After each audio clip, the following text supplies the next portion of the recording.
नमस्कार फरीदाबाद, मैं सौरभ भारद्वाज। आप सभी के साथ लाइव हैं। मसला ऐसा है कि आपके साथ लाइव आने का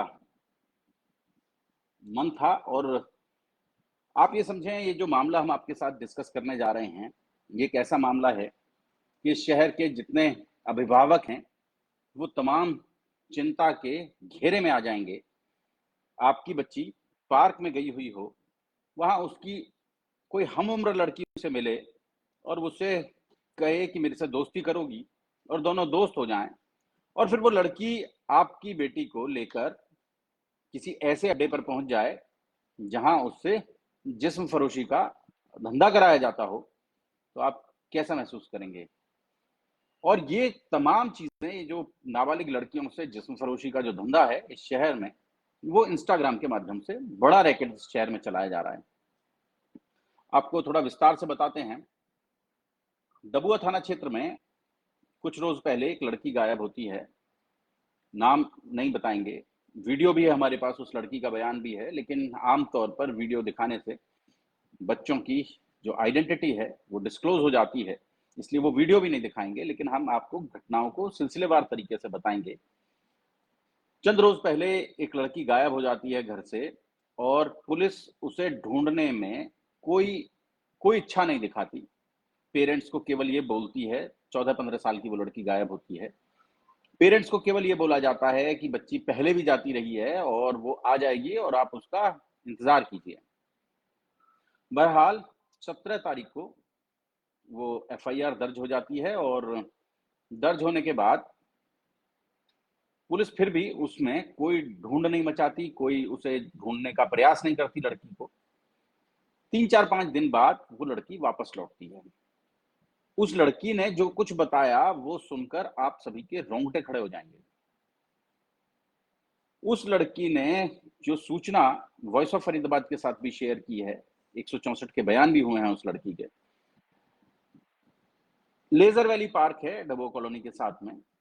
वहीं लेज़र वैली पार्क में 7वीं कक्षा की लड़की लेज़र वैली पार्क में घूमने के लिए जाती है, आमतौर पर बच्चे जाते ही हैं। वहाँ एक लड़की उसे मिलती है, उसकी हम-उम्र लड़की है।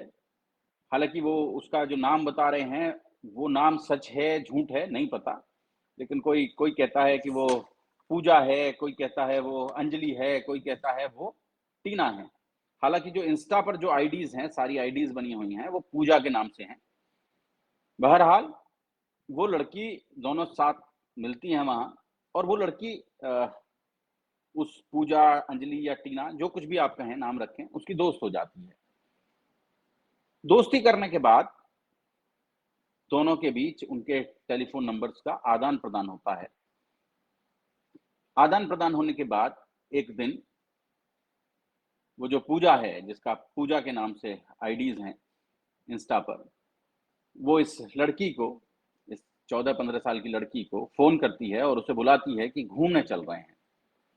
और घूमने के बहाने वो, उसका कोई भाई है, शायद उसका नाम कृष्ण है, उस भाई को लेकर, कृष्णा, उस भाई के साथ मोटरसाइकिल पर वो घूमने के लिए निकल जाते हैं। वहीं डबुआ कॉलोनी के पास ही एक मंदिर है, उस मंदिर में कोई पुजारी है। वो लड़की बता रही है, जैसा वो लड़की बता रही है कि वो जो पुजारी है, वो पुजारी उसके साथ छेड़छाड़ की कोशिश करता है। ये जो घटना हम आपको बता रहे हैं, ये 1 साल पहले की घटना बता रहे हैं फरीदाबाद की। 1 साल पहले जब वो लड़की गायब होती है अपने घर से, यही अप्रैल-मई के दिन रहे होंगे। वो लड़की गायब होती है और वो पुजारी उसके साथ दैहिक शोषण की कोशिश करता है, प्रयास करता है, शायद करता भी है। और वो जो सहेली उसके साथ जाती है, पूजा, जिसकी पूजा के नाम से आईडीज़ हैं, वो जो लड़की पूजा उसके साथ जाती है, वो पूजा वहाँ कहती है कि पूजा को वो पुजारी ₹20 दिया करता था हर बार। आप समझें, ₹20 के साथ वो दैहिक शोषण। बताया गया कि वो जो पूजा है, उस पूजा का इंस्टा आईडी है जिसका, पूजा के नाम से, उस पूजा का भी दैहिक शोषण हो रहा है, और वो उस पूरे पूरे रैकेट में छोटी बच्चियों को बरगलाकर लाने का काम करती है। उसे 10-5 हज़ार रुपए दे दिए जाते हैं। उस इलाके के जो चाउमीन, बर्गर और जूस वाले हैं, वो भी उस रैकेट में शामिल हैं। वहाँ उस पूजा का खाता चलता है। वो पूजा लड़कियों को वहाँ ले जाती है, उन्हें फ्री में जूस पिलाती है, बर्गर खिलाती है, चाउमीन खिलाती है और उसके बाद वो लड़की उन लड़कियों को अपने अ, सो कॉल्ड भाई, अब मुँह बोला भाई है, रिश्ते का भाई है, कैसा भाई है, कृष्णा के साथ भेज देती है अड्डे पर, भूड़ कॉलोनी। वो तो इस बार की घटना है, लेकिन पिछली बार जो जो हुआ उसके साथ, वो जो मंदिर के पुजारी हैं, मंदिर के पुजारी के साथ रहने के बाद वो लड़की वापस लौटती है। वापस लौटती है तो जो पूजा अपनी सहेली को 2-3 दिन अपने घर में रखती है और उसके बाद उसको वहाँ भी उसका दैहिक शोषण होता है।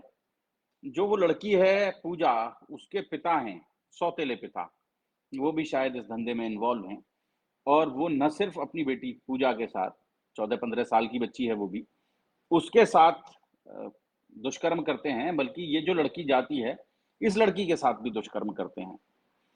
फरीदाबाद, ये ये जो घटना है, पूरी घटना आप निश्चित रूप से आपको बहुत इस शहर में असुरक्षा की भावना पैदा करेगी। अब ये जो लड़की है, मान लेते हैं इसका नाम, काल्पनिक नाम कुछ रख लेते हैं, क्योंकि बार-बार समझाने में थोड़ी असुविधा हो रही है। इसका नाम प्रिया रख लेते हैं सपोज़, इसका नाम प्रिया है और ये पूजा के साथ जब जाती है, इस बार जाती है, परिवार वाले इसकी पढ़ाई-लिखाई छुड़ा देते हैं, इकलौती बच्ची है, परिवार के लोग इसकी चौकसी करने लगते हैं 24 घंटे की और इसके बाद जब ये लड़की यहाँ से जाती है, तो पूजा इसको लेकर अपने भाई के साथ, कृष्णा के साथ लेकर भूड़ कॉलोनी पहुँचती है और भूड़ कॉलोनी में कोई लेडी है, उस लेडी के साथ उसके घर पर इसे छोड़ दिया जाता है। वहाँ ये लड़की अलग-अलग ग्राहकों को परोसी जाती है फरीदाबाद। 2 रात, 1 रात किसी के साथ रहती है, किसी के घर पर भेजी जाती है, 1 रात किसी और के घर पर भेजी जाती है और आप ये समझ सकते हैं कि उसके बाद एक दिन कई सारे ग्राहक, दिन में कोई, रात को कोई, इसके साथ संबंध बनाते हैं वहाँ। 14-15 साल की बच्ची है। पुलिस एफआईआर दर्ज नहीं करती, कई दिनों में जाकर एफआईआर दर्ज करती है, ढूँढ-ढाँड मचती है, पुलिस कहीं जाती नहीं है। फिर कहा जाता है कि ये वहीं बाबा के पास जाएँ, वहाँ पता चलेगा कि ये बच्ची पहले भी वहीं मिली थी, अब भी वहीं मिल पाएगी, एक बार वहाँ जाकर देखें। आप समझे फरीदाबाद,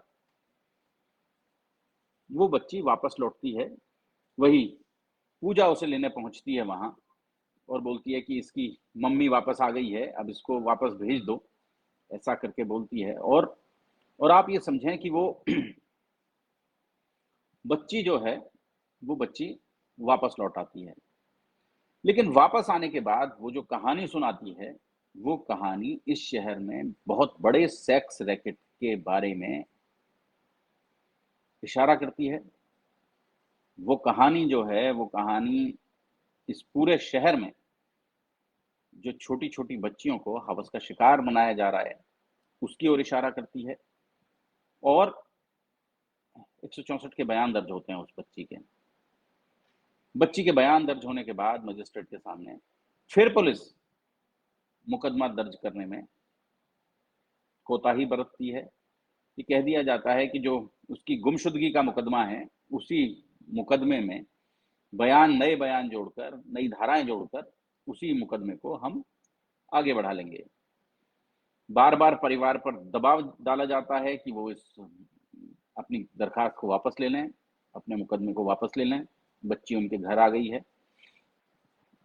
आप सोचें 14 साल की लड़कियों को बहलाने के लिए 14-15 साल की लड़कियाँ ही इस शहर में सक्रिय हैं, जो बड़े गिरोहों का हिस्सा हैं। उनके लिए अ, आप कह लें कि दलाल का काम करती हैं, उनको बच्चियों को उनके पास लेकर पहुँचती हैं और वहाँ बच्चियाँ 6-6 7-7 दिन बाद अपने घरों में वापस लौट पाती हैं।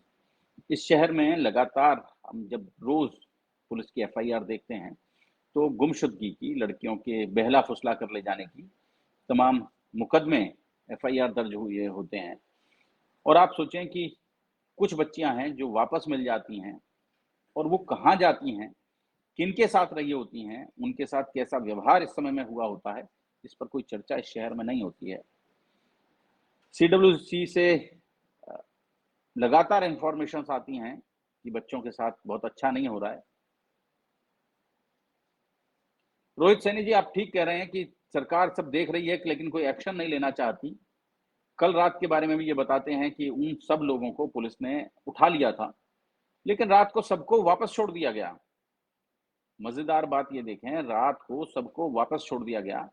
और ये जो मंदिर के पुजारी की बात हो रही है, ये मंदिर के पुजारी 66 साल के हैं, लगभग इनकी उम्र है, और ये इंस्टा पर सक्रिय हैं, धड़ल्ले से इंस्टाग्राम चलाते हैं।